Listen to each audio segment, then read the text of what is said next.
السلام عليكم ورحمة الله وبركاته. وعليكم السلام ورحمة الله وبركاته. رحم الله من قرأ سورة الفاتحة.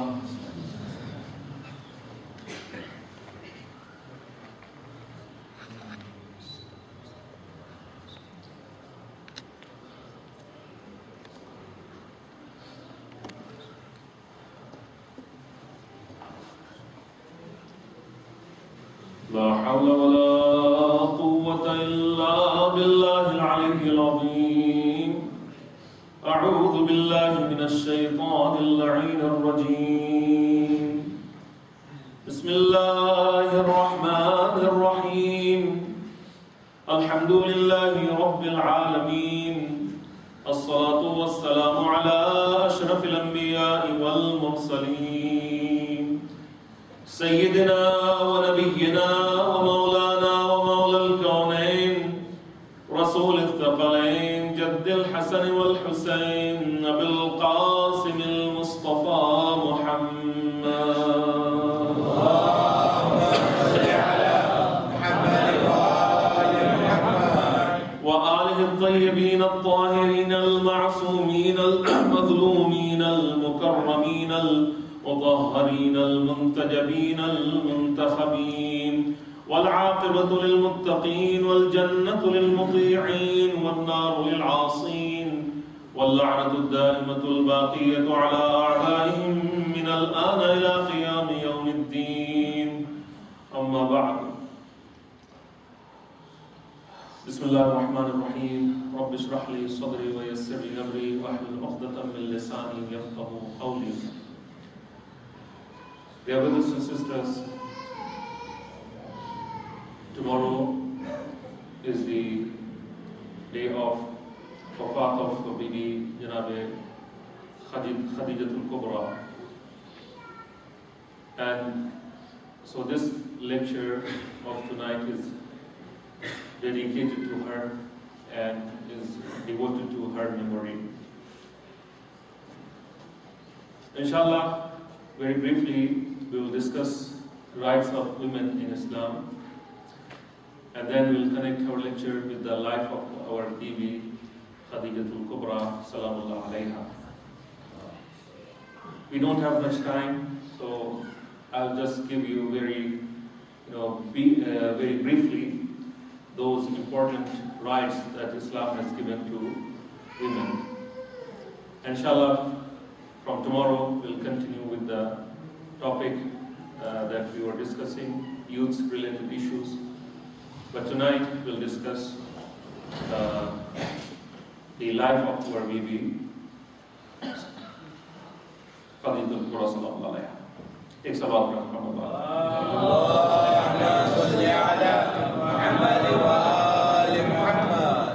If we look at the situation or conditions of women in today's world, in today's time, you'll see they are subject to a lot of aggression, a lot of oppression and dhulm. And especially a lot of fingers are pointed towards Muslim societies and communities.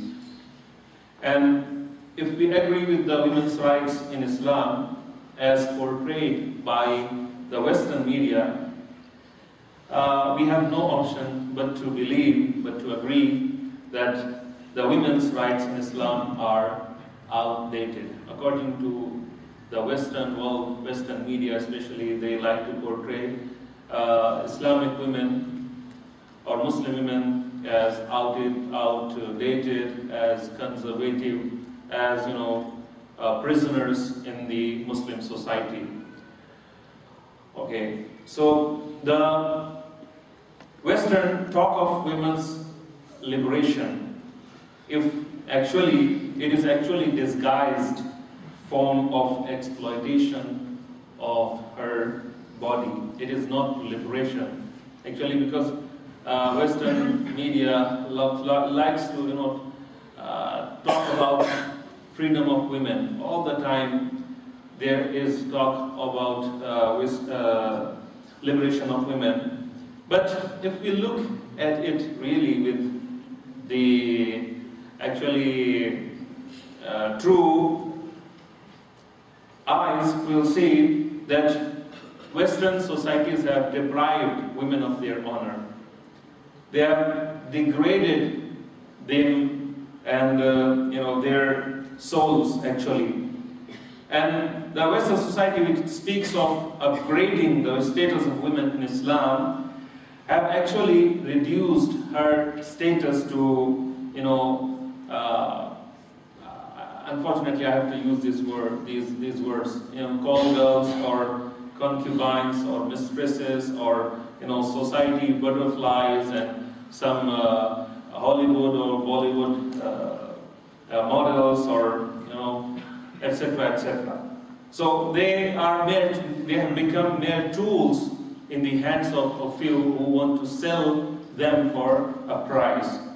So they have become an object of pleasure seeking. They have become an object of pleasure seeking, which are disguised, and all this is disguised in behind the colorful screen of art and culture. So Islam actually gives honor to a woman, and I will show you how Islam gives honor to women. Islam's radical and revolutionary support gave women their due right and status in the days of Jahiliyyah 1,400 years ago. And Islam's objective was and continues to be modernize the thinking, our living, our seeing, our hearing, our feeling, and striving for the upliftment of women, not only women, but all the humankind. And especially Islam wants to give a kind of liberation and freedom to women from the society which is now dominated by mostly men. So the women's rights in Islam should be judged according to the authentic sources.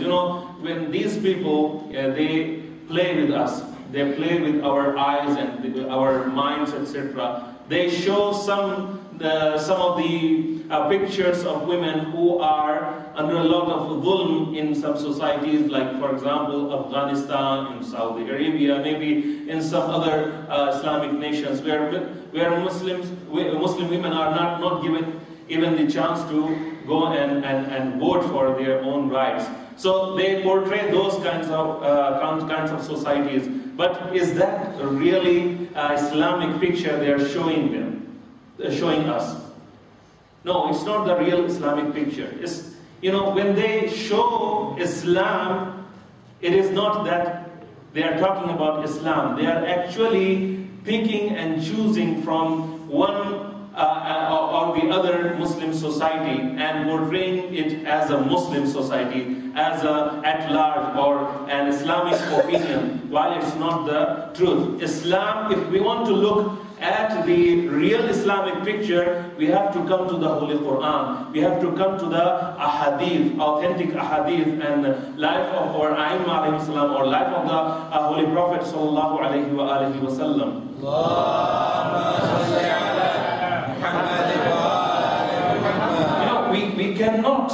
We cannot say that because this particular individual who's a Muslim is acting like this, this is a common behavior of a Muslim. It is a prevailing behavior among the Muslim Ummah. It's not like that. All the Muslim societies are different. If you go to Iran, you will find a different culture. If you go to Saudi Arabia, you will find a completely different culture. If you go to Afghanistan, they have their own culture. If you go to India, they have their own culture. So all these countries and nations, they have some kind of Islamic teachings in them, but they do not represent the Islam. They do not represent Islam. No, they don't represent. Our Islam is derived from the Holy Quran. Our Islam is derived from the traditions of Ahlul Bayt and Aim alayhi salam and the Prophet sallallahu alaihi wasallam's Sunnah. Sunnah. It is not the character or kirdar or conduct or behavior of few Muslims. No, it's not like that. So we have to here differentiate and distinguish between true Islam and the character and the behavior or kirdar of some Muslims. So Islam, if we look at really Islamic teachings about women, Islam believes in equality of men and women. Islam believes in the equality of men and women. And I will inshallah cite some examples from the Holy Quran whereby Allah subhanahu wa ta'ala has given women a lot of rights that sometimes, we, even us, ignore. And we, sometimes trample over their rights, and we treat them very badly, like sometimes like servants or like slaves, as if they are, slaves to us. It's not like that. Islam has given them equal rights. But we have to understand again, equality does not mean to be identical in every way. West want to make us believe that when we are talking about equality, we are talking about sameness. No, it's not like that. We are two different, a man, a male and a female. They are human beings. Both of them are human beings, part of human community. But both of them have different characteristics.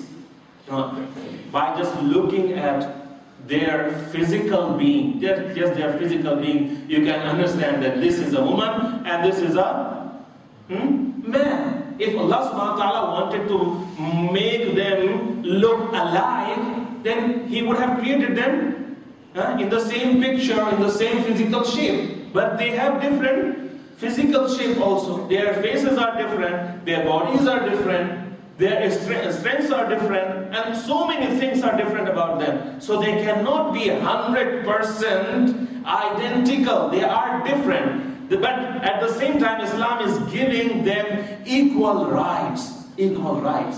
But we have to look at the Islamic actually description of, when Islam wants to point out how they are different and how they are equal, then we'll be able to understand why Islam is, treating women in a certain special way.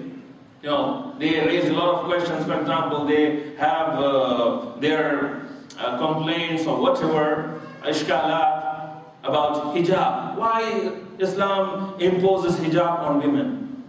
Okay, inshallah we'll discuss that, maybe not today, later inshallah. So in Islam, the role of man and a woman is complementary. It is not conflicting. And it is a very big conspiracy that is going on, especially in the West. They are, showing that there is a contradiction between a male and a female. They want to create a kind of conflict between a male and a female in the society, or there is a kind of competition going on in the society. In the West, if you go, these people who are feminine, and they have got feminist agenda. They want to make women dominate the world, kind of according to their interpretation or thinking, we are thinking or style. So it is a battle for supremacy. Women want to download men. Women want to dominate men. No, it's not like that. It's not like that. So women's rights, if we summarize them, are some of the spiritual rights. They have some economical rights. They have social rights. They have educational rights, they have legal rights, they have political rights. Islam has given them all these kinds of rights. They have spiritual rights, economical, social, educational, legal, and political. And sex is not the criteria, or gender is not the criteria, because sometimes they want to portray. This is a very big misconception actually. If you go on the internet and you do some research, you'll find that it's a very big common mistake or misconception that some of the Westerners think that paradise in Islam is only meant for men, for the male. It's a very big misconception.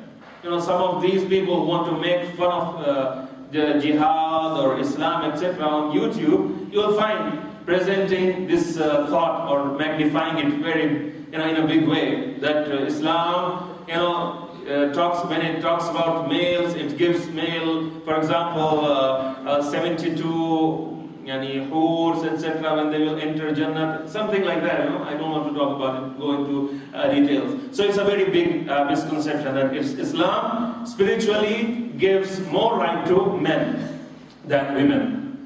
So this is one of the greatest misconceptions. But Islam has removed this misconception 1,400 years ago. In Surah Nisa, ayah number 124, Allah subhanahu wa ta'ala says, if any of you do good deeds or deeds of righteousness, whether it be male or a female, and has iman and faith, they shall surely enter paradise, and not the least injustice shall be done to them. So, whether a male, a man, or a woman, if any of them performs good acts, deeds of righteousness, they are qualified to enter Jannah. So Islam does not differentiate here. Islam does not, gives more right to men or more right to women over men. Then there is another ayah. Allah subhanahu wa ta'ala is in Surah Nahl, ayah number 97 says, if any of you perform good deeds, be it a man or a woman, and is a believer, we shall give you good life, and we should reward you for all your good works. So Islam has given a clear picture that a man and a woman, they are equal. They can enter Jannah, but it will depend on their amal or action. Another misconception is that actually this misconception is again portrayed by Western media. They say many Muslims believe that women have no soul. Women have no soul. Actually, in fact, it was in the 17th century when the Council of Unwise Men, they have written wise men, when they gathered in Rome, and they unanimously agreed that the women had no soul. They agreed in 17th century that women had no soul, and they want to attribute it to Islam, that Islam believes that women have no soul or something like that. These absurd things. No, in Islam, man and woman have same spiritual nature. They have same spiritual nature. Allah subhanahu wa ta'ala says in the Holy Quran, O humankind, reverence your guardian Lord who has created you from a single person and created like nature his mate. He has created mates like you.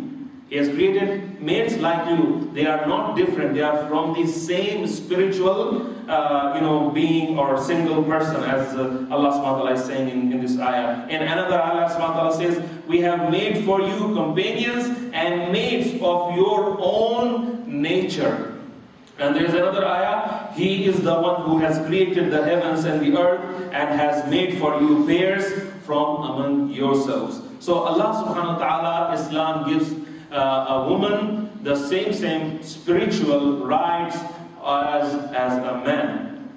And Allah subhanahu wa ta'ala says God has breathed somewhat of His spirit into the human beings. And when I fashion you in due proportion and have breathed into you something of my spirit, fall you down in sajda. So Allah subhanahu wa ta'ala created man and woman from the same I would say, spiritual nature or being. So I don't want to go too much into these details, but Allah subhanahu wa ta'ala has honored man and woman equally.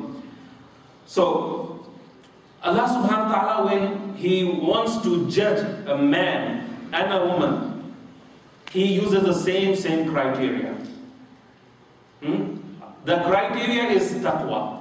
The criteria is righteousness. The criteria is consciousness, and God consciousness or taqwa.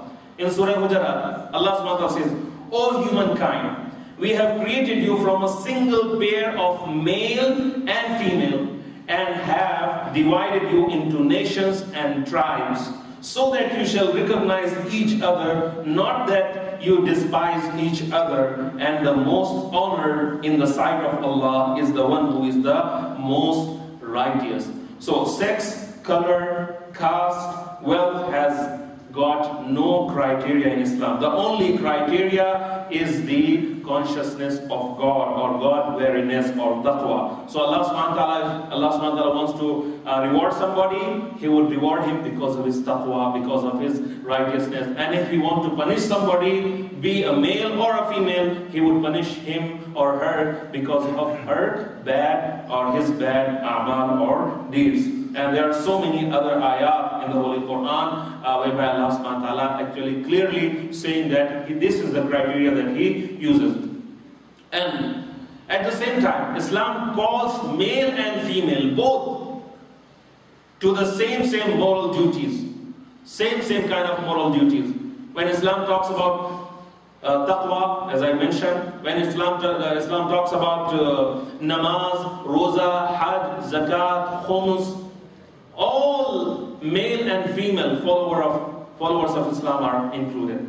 Let me recite the ayah from the Holy Quran. In Surah Ahzab, ayah number 35, Allah subhanahu wa ta'ala says, for Muslim men and Muslim women, Muslim men and Muslim women, for believing men and believing women, for devout men and devout women, for true men and women, for men and women who are patient and constant, for men and women who give in charity, for men and women who fast and deny themselves, for men and women who guard their chastity, for men and women who engage much in Allah's praise.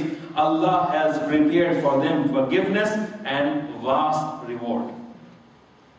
Allah subhanahu wa ta'ala is talking about male and female, man and woman, and in the same ayah. So this verse indicates that spiritual duties, the moral duties for men and women in Islam are the same. Both have to believe, both have to pray, both have to fast, both have to give charity, both have to go for hajj if they can afford, and so on and so forth.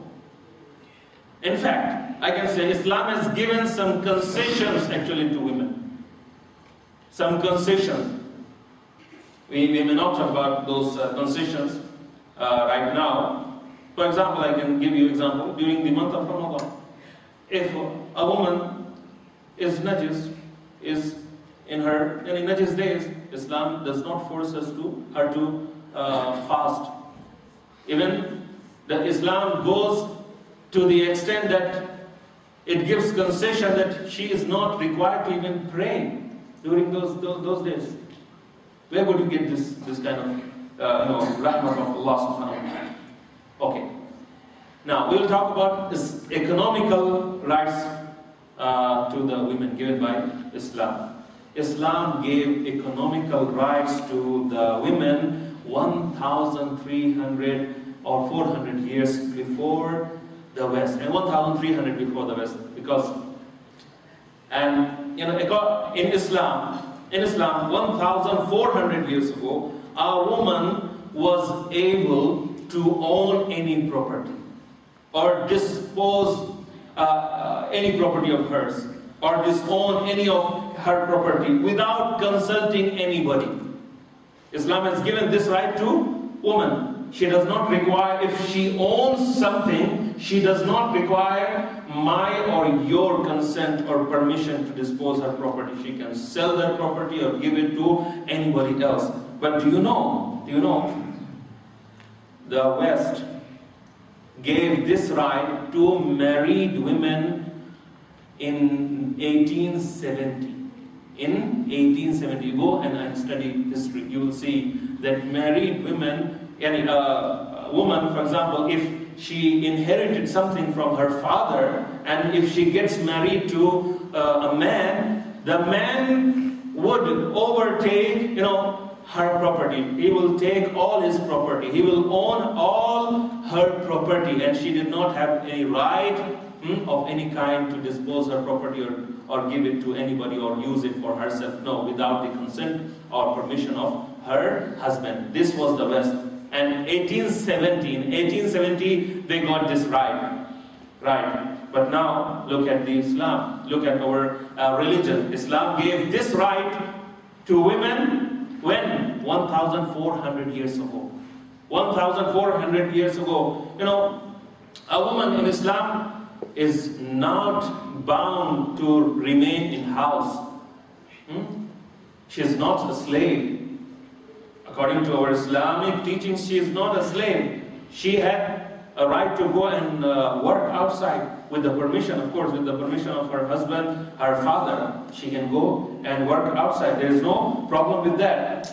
And there is nothing whatsoever in the Holy Quran or the Ahadith that prevents or makes it prohibited for women to do any kind of work, as long as it is, within the purview of Sharia, and it is not haram, and she can maintain her hijab, etc. Islam does not have any problem with women working outside. If she can maintain her modesty, if she can maintain her hurmat, if she can respect herself, there is no problem with that. But naturally, Islam does not allow a woman to go and mix with men, because it creates fitna. Islam does not allow women to expose or exhibit their beauty unlawfully to other men. Islam does not allow a woman to work as a model, for example. Islam does not allow a woman to go and act as a film actor, etc. No. Why? Because in doing so, she will be committing some sins, and it will create fitna in the society. But alternatively, Islam, encourages women to become teachers. For example, they can become teachers because they have this instinct, they have this fitra, nature, that they can deal with small children very easily. They can come and go along with small children very easily. So Islam says, okay, you can go and work as a teacher, no problem. Or maybe as a female doctor, because we need female doctors in our community or society. We always are in need of female doctors, for example, or physicians, especially for our women. Our women have to go to some male doctors because they are experts in their fields, etc. And in doing so, they will be committing maybe some sins, or they are majboor in some cases where they have no chara. They have they have to actually go and see a male doctor. Islam says, okay, if there are female doctors, they can serve the purpose. So Islam, I can say, Islam would encourage women to become doctors, especially in some special fields related to women. And also, in Islam, the financial obligation is laid on the shoulders of the man in the family. Financial obligations are on the shoulders of men. She does not have to work for her livelihood. No. It is upon, if she is unmarried, if she is staying in her father's house or brother's house, her father has to provide for her. She is not required to go and work for herself. No. The livelihood, her rozi, her rizq, her financial needs are upon her father or brother if she is unmarried. And if she is married, it is the sole duty of her husband. Her husband has to take care of her, and he has to provide for her lodging, her clothing, her everything, whatever she may need. So nobody can actually force them to work, and we'll talk about that also. A woman in Islam has been given more financial security as compared to the man. She has been given more financial security. It is the duty of the father. For example, I have told you, first of all, she does not have to work. Whatever she needs of financial needs, she can go to her father, her brother, her husband, and they have to take care of her. And a husband, for example, cannot force her to go out and work for him and bring some money. No. If she refuses, if she says, no, I don't want to go out and work, no man can, a Muslim man, can make her work, make her go out and work for him and bring money for him. No, it's not like that. It's not like that. Yeah, if there is a majburi, a genuine, for example, majburi, whereby a woman does not have any resort, anybody who can do anything for her or bring her money or give her, provide for her financial needs, then she can go out and work. There is no problem with that. Even then, it is the duty of, if it is an Islamic nation, Islamic country, it is the duty of that country to provide for her. She does not have to go out and work. So Islam has provided for her financial security. I can continue. I don't know. That time is going very quickly, but very briefly I'll discuss one more point, and inshallah we'll discuss some other points later, inshallah, whenever we have time and we have discussed. Inshallah, some opportunity. So, for example, Islam has made it compulsory for men to give women mahr. Islam has made it compulsory for men to give her mahr. This is a kind of financial security for her. And they can decide between themselves how much they want to, put this mahr amount.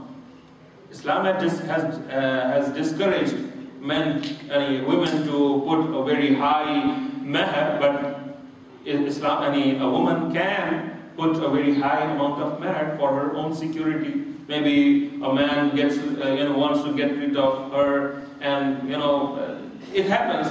He becomes tired of her, and he does not like her, and so he wants to dispose her.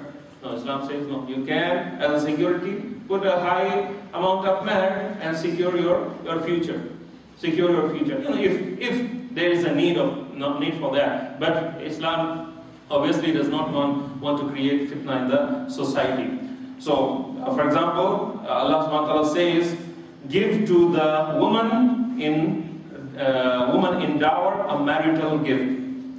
And for a marriage to be officially recognized and become official in Islam, mahr is compulsory.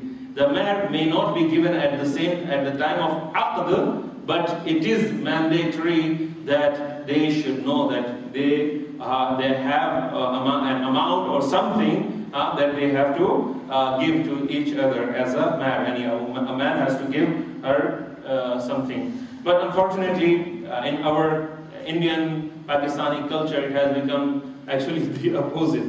Woman receives a very small, dowry or mahr. Like in some cases, it is just 100 rupees or 200 rupees or 786 rupees. But a man expects to get an apartment, a car, something. It also depends on the status of the man also. For example, if he is illiterate, maybe he will accept anything. But if he is, let's say, an engineer or a doctor or something, of higher status in the society, he will expect a car or a house or something like that, a fridge or TV or so many things are there. Unfortunately, this is a practice in India and Pakistan, and people are really who have some girls or some daughters. They are worried, especially because they cannot afford to give so many things as dowry. But it is, I must say, it is haram to directly or indirectly demand any of these things. Even implying is haram. You cannot say, I want this much money, so that you give your son. Actually, we call it and you are selling your son for something, for some money, you know. So unfortunately this is happening in our society. Islam has given her the right to inherit. In those days, women did not have right to inherit anything. Anything that they had, it was either her father's or her husband's. But Islam gave her this right that she can own something. She can own or inherit a lot of things from her father or husband, etc. So if you look at the pre-Islamic Arab culture and society, we would see that a lot of injustices were being done to women. But Islam has actually changed everything. Islam is not outdated ideology. Islam is the most modern, most advanced ideology. کیونکہ اسلام ہی ہے کہ جس نے ایک عورت کو پڑھنے کا حق دیا ہے، ایک عورت کو سیکھنے کا حق دیا ہے. یعنی آج بھی بہت سی جگہوں پر آپ جائیں گے تو آپ کو پتہ چلے گا کہ ایک عورت کو پڑھنے کا حق نہیں ہے، ایک عورت کو علم حاصل کرنے کا حق نہیں ہے. لیکن جب ہمارے پیغمبر اکرم جو ہے تشریف لائے، پیغمبر نے فرمایا طلب العلم فریضۃ علی کل مسلم و مسلمہ، علم کا حاصل کرنا ہر مسلمان مرد اور ہر مسلمان عورت کے اوپر واجب ہے. اور ہماری یہ ڈیوٹی ہے کہ ہم اپنی بیٹیوں کو جتنا زیادہ ہو سکے ہم پڑھوائیں. اور اگر آپ جو ہے غور کریں، اسلام نے اس وقت سے ہی عورت کو جو ہے وہ پولیٹیکل رائٹس بھی دیے ہیں کہ عورت جو ہے وہ اپنے کچھ رائٹس رکھتی ہے. شی ہیز اے سے ان دا سوسائٹی. ایک سوسائٹی کے اندر جو ہے وہ ایک عورت کے لیے کچھ لیگل جو ہے وہ رائٹس بھی ہونا چاہیے ہیں اور ہیں جو اسلام نے دیے ہیں، اور اس کو جو ہے ہم ڈینائی نہیں کر سکتے. لیکن اگر آپ جو ہے وہ مسلمانوں کے عمل کو دیکھیں گے تو آپ کو جو ہے وہ شرم آئے گی کہ کچھ ایسے مسلمان ملک ہیں کہ جہاں پر عورتوں کو ووٹ تک کے دینے کی اجازت نہیں ہے، عورتوں کو ڈرائیو کرنے کی بھی اجازت نہیں ہے. کہاں پر یہ کون سی شریعت میں لکھا ہوا ہے، کون سی کتاب میں لکھا ہوا ہے؟ کہیں پر نہیں لکھا ہوا ہے. جب تک کہ اگر عورت حرام میں مبتلا نہیں ہو رہی ہے، حرام کام جو ہے وہ نہیں کر رہی ہے، یا اپنے جسم کو جو ہے کی نمائش نہیں کر رہی ہے، اسلام کہتا ہے کہ نہیں، ایک عورت کو وہی حق حاصل ہے کہ جو ایک مرد کو حاصل ہے. اور آپ دیکھیے کہ سب سے بڑی اور بہترین جو مثال جو ہے وہ، اگر ہم شہزادی فاطمہ الزہرا سلام اللہ علیہا کی مثال دیں،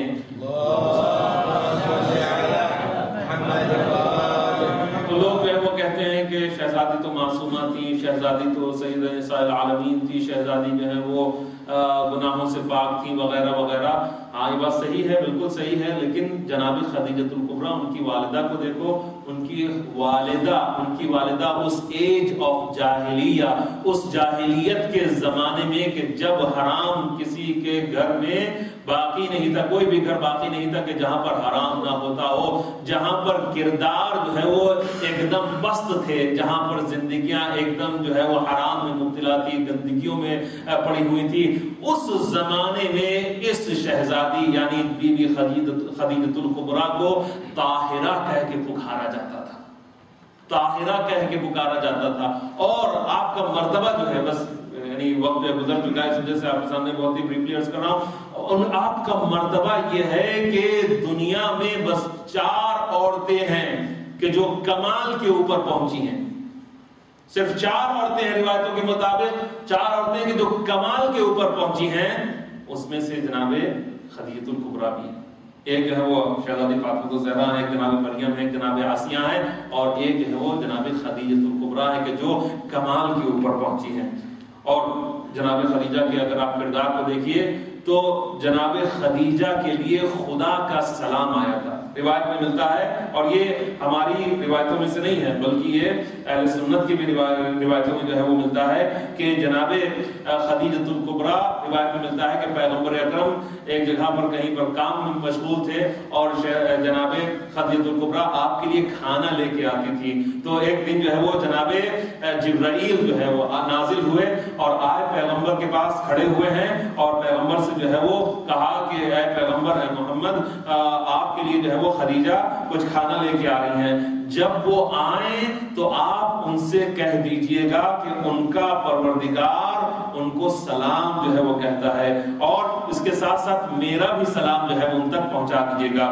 تو جب وہ تشریف لائیں تو انہوں نے جو ہے وہ خود جو ہے وہ کہا، پیغمبر نے جو ہے وہ سلام کو پہنچایا، اور پھر جو ہے وہ جناب خدیجہ کا جواب یہ تھا کہ اللہ بھی سلام ہے اور وہ تمام جو سلامتی ہے اس کا سورس ہے، اور جناب جبرائیل کے اوپر بھی سلام۔ تو یہ جو ہے وہ جناب خدیجہ کی یعنی یہ کردار کا جو ہے عالم ہے، یہ سیرت کا عالم ہے، بزرگی کا عالم ہے، اور اسی وجہ سے پیغمبر اکرم شہزادی اس بی بی کو ہمیشہ یاد رکھتے تھے، اور یعنی پیغمبر اکرم 25 سال تک کے جناب خدیجہ کے ساتھ جو ہے وہ رشتہ ازدواج میں رہے، 25 سال تک کے، اور اس دوران ایک بھی جو ہے وہ دوسری جو ہے شادی نہیں کی، اور شہزادی کے بیوی کے انتقال کے بعد ہی پیغمبر نے دوسری شادیاں کی، اور جب پیغمبر نے کی تو تب بھی پیغمبر اکرم جناب خدیجہ کو ہمیشہ یاد کیا کرتے تھے، ہمیشہ جو ہے ان کا ذکر کیا کرتے تھے۔ اور روایت میں ملتا ہے کہ ایک مرتبہ جو ہے وہ جناب خدیجہ کی بہن پیغمبر کے پاس جو ہے وہ تشریف لائیں، اور پیغمبر کو ان کو دیکھ کے جو ہے وہ جناب خدیجہ کی یاد آ گئی، اور جناب خدیجہ کی وہ تعریفیں کرنے لگے۔ تو ایک مرتبہ عائشہ وہاں پر جو ہے وہ بیٹھی ہوئی تھی، عائشہ کو جو ہے بہت ہی حسد کے مارے جو ہے وہ روایت میں، ان کی روایتوں کے مطابق میں عرض کر رہا ہوں کہ حسد کے مارے جو ہے وہ کہنے لگی کہ آپ کو جو ہے وہ خدا نے ان سے بہتر جو ہے وہ زوجہ عطا کی ہے، وہ تو بوڑھی تھیں، ان کی آنکھیں ایسی تھیں، ان کے بال ایسے تھے، وغیرہ وغیرہ، جناب خدیجہ کے بارے میں الٹی سیدھی باتیں کرنا شروع کر دی۔ ایک مرتبہ روایت میں لکھا ہے کہ پیغمبر اکرم جو ہے وہ غصے میں آ گئے، کیونکہ عائشہ نے کہا کہ آپ کو خدا نے اس سے بہتر جو ہے وہ بیویاں عطا کی، اس سے جوان بیویاں عطا کی، اس سے زیادہ خوبصورت، یعنی ان کا اشارہ جو ہے اپنی طرف تھا کہ میں جو ہوں بہت ہی خوبصورت ہوں، میں جو ہوں جوان ہوں، وغیرہ وغیرہ۔ پیغمبر اکرم بہت زیادہ، پیغمبر اکرم کو کبھی غصہ نہیں آتا تھا، لیکن اس معاملے میں لکھا ہوا ہے پیغمبر کو غصہ آ گیا، اور جو ہے پیغمبر نے فرمایا کہ تم یہ کیا کہہ رہی ہو، یہ تم تو یعنی کوئی بھی خاتون، کوئی بھی عورت خدیجہ کی برابری نہیں کر سکتی ہے۔ کیوں؟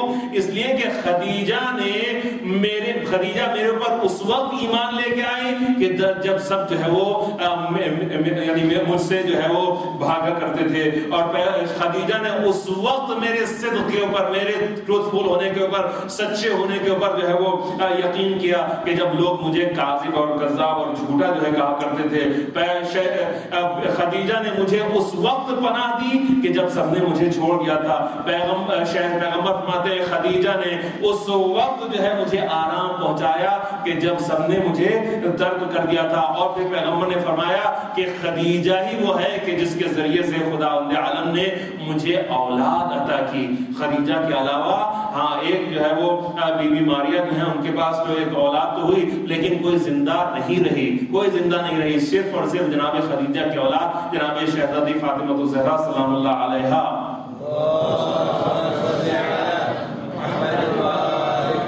یعنی پیغمبر اکرم کی نسل بھی چلی تو جناب خدیجہ سے چلی۔ تو جناب خدیجہ کے جو فضائل ہیں، واقعاً آپ غور کریں کہ اس سے بڑھ کے اور کیا ہو سکتا ہے کہ اسلام جو ہمارے پاس ہے وہ دو لوگوں کی قربانیوں سے بنا ہے، ایک خدیجہ کی دولت اور ایک علی کی تلوار، علی کے جہاد سے۔ اگر یہ دو نہ ہوتے تو پھر اسلام جو ہمارے پاس ہے بھی موجود نہ ہوتا۔ بس احمد کو آپ کو ختم کرنا چاہتا ہوں۔ اب غور کریں کہ یہ خدیجہ کے جو ملیکۃ العرب کہا جاتا تھا جس کو، یعنی عربوں کی شہزادی، عربوں میں اتنی دولت مند کوئی عورت نہیں تھی، لیکن اس خاتون نے، شہزادی نے پیغمبر سے شادی کرنے کے بعد جب پیغمبر سے ازدواج ہوئی ہے تو جو کچھ بھی دولت تھی خدا کی راہ میں سب لٹا دی۔ اور وہ بھی موقع آیا کہ آپ کو یاد ہوگا شیب ابی طالب کا منظر، انشاءاللہ کبھی آپ ہسٹری میں جا کے دیکھیں، آپ کو معلوم ہوگا کہ شیب ابی طالب کہ جو ویلی آف ابی طالب کے نام سے مشہور ہے، وہاں پر اہل بیت کے اوپر، پیغمبر کے گھر والوں پر کیا کیا مصیبتیں نہیں آئی۔ وہ ایسا موقع تھا، وہ ایسا زمانہ تھا کہ جب کھانے تک کے لیے نہیں تھا، یعنی وہ گھر کے جس کے جہاں سے لوگوں کے لیے نہ جانے کتنی خیرات جو ہے بٹا کرتی تھی، ان لوگوں کے لیے کھانے تک کے نہیں تھا. کیوں؟ اس لیے کہ پورے عربوں نے جو ہے بوائکاٹ کر دیا تھا. اگر وہ خریدنا بھی کچھ چاہتے تھے تو خرید نہیں سکتے تھے. بچوں کے رونے کی آوازیں آیا کرتی تھی، روایتوں میں ملتا ہے. اور اس زمانے میں بی بی خدیجہ نے اپنی زندگی کو پتیاں کھا کھا کے، پیڑوں کی چھال کھا کھا کے زندگی کو گزارا ہے. اور اسی زمانے میں جناب خدیجہ بیمار ہو گئیں اور پھر جناب خدیجہ کا کچھ دنوں بعد جو ہے وہ انتقال ہو جاتا ہے. ہاں، جناب خدیجہ کا انتقال ہو گیا تو آپ یہ غور کریں کہ پیغمبر اکرم نے کس طرح سے عظمت کو جو ہے وہ بتایا ہے. ہاں، آپ یہ بتائیے کہ پیغمبر کی یعنی جناب حمزہ کی شہادت ہوئی اور پیغمبر کے بہت سے اصحاب کی شہادت ہوئی، بہت سے یعنی پیغمبر کے عزیز و اقربا جو ہے وہ گزر گئے، لیکن پیغمبر اکرم نے کسی کا سوگ 1 سال تک کے نہیں منایا. لیکن یہ خدیجہ ہیں کہ جن کا سوگ پیغمبر اکرم نے عام الحزن کے طور پر 1 سال تک کے منایا ہے. ہاں، کیوں نہ ہو پیغمبر اکرم اس شہزادی، اس بی بی کا کیوں نہ اس طرح سے جو ہے غم منائے، اس لیے کہ یہ شہزادی وہ شہزادی ہے، یہ بی بی وہ بی بی ہے کہ جس کے بطن سے وہ بیٹی پیدا ہوئی ہے کہ جو پوری دنیا، پورے عالم کی جو ہے سردار ہے. میں کہوں گا پیغمبر اکرم، جب اس بی بی کا انتقال ہوا آپ نے اپنی طرف سے پوری کوشش کی ہوگی. یقیناً روایتوں ملتا ہے کہ جناب خدیجہ کا جنازہ اٹھایا گیا، جناب خدیجہ کو کفن دیا گیا، جناب خدیجہ کو خود پیغمبر اکرم نے دفن فرمایا. میں کہوں گا بی بی آپ بہت خوش نصیب ہیں کہ آپ کو خود پیغمبر قبر میں اتار رہے ہیں، آپ کو خود پیغمبر کفن پہنا رہے ہیں. ہائے، لیکن کربلا میں آ کے دیکھیے، آپ ہی کی اولاد ہے، حسین کہ جس کے لیے آپ کو شیب ابی طالب میں مشکلیں آئی، لیکن کربلا میں جیسی مصیبت حسین پر آئی ویسی مصیبت کسی پر نہ آئی. 3 دن کی پیاس تھی، 3 دن کی بھوک تھی، کوئی نہیں تھا کہ جو پانی پلاتا. حسین کو جب شہید کر دیا گیا، میں کہوں گا پیغمبر اکرم آپ نے بڑے احترام سے جنازہ اٹھایا ہوگا، لیکن آپ کے حسین کا جنازہ کربلا میں 3 دن تک پڑا رہا. 3 دن تک حسین کا جنازہ، اب یہ گوڑ و کفن. لیکن جنازہ اگر خالی پڑا رہتا تب بھی ظلم کی انتہا نہ ہوتی. لیکن ظلم کی انتہا تو اس وقت ہوئی کہ جب حسین کی شہادت کے بعد گھوڑوں کی نال بندیاں ہونے لگی. ظالموں نے حسین کی لاش کو پامال کر ڈالا. ادھر کے گھوڑے ادھر کے گھوڑے ادھر. بس ایک بہن زینب تھی کہ جو اپنے آپ کو گھوڑوں کی ٹاپوں میں ڈال دے رہی تھی، کہتی جاتی تھی کہ مجھے پامال کر دو، لیکن میرے بھیا کے جنازے کو اللہ لعنت اللہ علی القوم الظالمین. سيعلم الذين ظلموا أي منقلب ينقلبون